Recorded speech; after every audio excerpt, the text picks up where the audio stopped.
दोस्तों 26 जनवरी का दिन भारत के लिए विशेष दिन है, क्योंकि इस दिन हमें अपना संविधान मिला था, हम गणतंत्र हुए थे।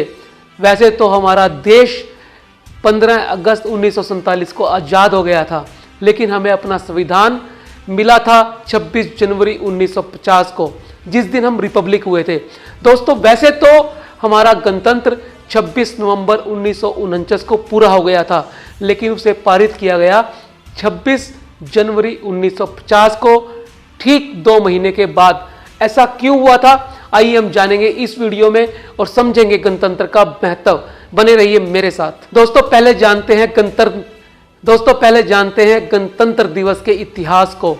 भारत को आज़ादी 1947 में मिली और हम ये भी जानते हैं हमें अपना संविधान 1950 में मिला। दोस्तों जब हमारा देश आज़ाद हुआ था उस समय हमारे पास कॉन्स्टिट्यूशन नहीं था, संविधान नहीं था, वो तरीका नहीं था जिस पे चल के हम इस देश को, इतने बड़े विशाल साम्राज्य को चला सके। उसके लिए हमें कुछ आधारशिला चाहिए थी, कुछ ऐसे कानून चाहिए थे, कुछ ऐसे नियम चाहिए थे, कुछ ऐसे रेगुलेशन चाहिए थे जिनके आधार पर इतना बड़ा देश, विविध संस्कृतियों वाला देश, विभिन्न भाषाओं वाला देश, विभिन्न धर्मों वाला देश चल सके। उसके लिए हमें लगभग 3 साल लग गए। 26 जनवरी 1950 के अंदर हमें अपना संविधान मिला। दोस्तों जब देश आज़ाद हुआ तो अंग्रेज जब देश छोड़ के गए तो वो उनका कहना ये सही था कि आपको देश चलाने का भी अनुभव नहीं है, इसलिए देश के अंदर अंतरिम सरकार होनी चाहिए। आपको ध्यान होगा हमारे देश के अंदर पहले चुनाव 1952 के अंदर हुए, यानी देश के आज़ाद होने के 5 साल बाद। वो इसलिए थे कि 5 साल तक अंतरिम सरकार चलती रही। दोस्तों इसी तरह से देश आज़ाद होने के बाद 9 दिसंबर 1947 को संविधान सभा का गठन हुआ, जिसके अंदर 308 सदस्य थे, जिनमें मुख्य रूप से डॉक्टर राजेंद्र प्रसाद, जवाहरलाल नेहरू, मौलाना अबुल कलाम आजाद और संविधान के निर्माता कहे जाने वाले डॉक्टर भीमराव अंबेडकर शामिल थे। आप सब जानते हैं लगभग 2 साल 11 महीने 18 दिन तक लगातार ये लोग 22 समितियों के जरिए और पूरे देश विदेशों के संविधान को खंगालने के बाद हमारा संविधान दे पाए। दोस्तों दुनिया का सबसे बड़ा संविधान, सबसे बड़ा लिखित संविधान भारतीय संविधान को माना जाता है। 1929 में लाहौर में कांग्रेस का अधिवेशन था। उस अधिवेशन के अंदर एक घोषणा की गई थी कि यदि 1930 26 जनवरी तक भारत को डोमेनियन घोषित नहीं किया गया, हम पूर्ण स्वराज की घोषणा कर देंगे।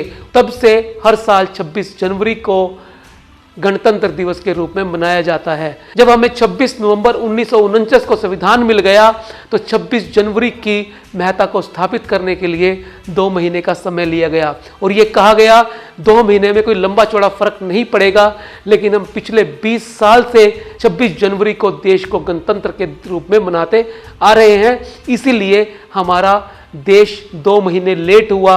अपने संविधान के लिखे जाने के बावजूद 2 महीने लग गए उसे पारित करने में। यही मुख्य कारण था जिसकी वजह से हमें अपना संविधान 26 जनवरी 1950 को मिला। दोस्तों 26 जनवरी का दिन भारत के अंदर उत्सव की तरह आयोजित होता है। दिल्ली के अंदर और भारत के सभी प्रदेशों की राजधानियों के अंदर इसे अलग अलग ढंग से मनाया जाता है। दिल्ली के अंदर हमारी राष्ट्रीय राजधानी के अंदर राष्ट्रपति तोपों की सलामी लेते हैं, झंडे को सलाम करते हैं और कोई ना कोई अतिथि हर साल हमारे देश के अंदर आता है। अब की बार मिस्र के राष्ट्रपति मुख्य अतिथि के रूप में आ रहे हैं। दोस्तों तीनों सेनाओं के जवान, अलग अलग रेजिमेंट, सारे स्टेट्स की झांकियां, स्कूल के बच्चे, हेलीकॉप्टर्स और ना जाने क्या क्या, एक अलग ही माहौल देखने को राष्ट्रीय राजधानी दिल्ली में उस दिन बनता है। और इस दिन पूरे देश के अंदर स्कूल कॉलेजों के अंदर और सारे सरकारी दफ्तरों के अंदर झंडा लहराया जाता है। अलग अलग कार्यक्रम किए जाते हैं, गीत, नृत्य, लेखन प्रतियोगिताओं का आयोजन किया जाता है और पूरा का पूरा देश शहीदों को याद करता है।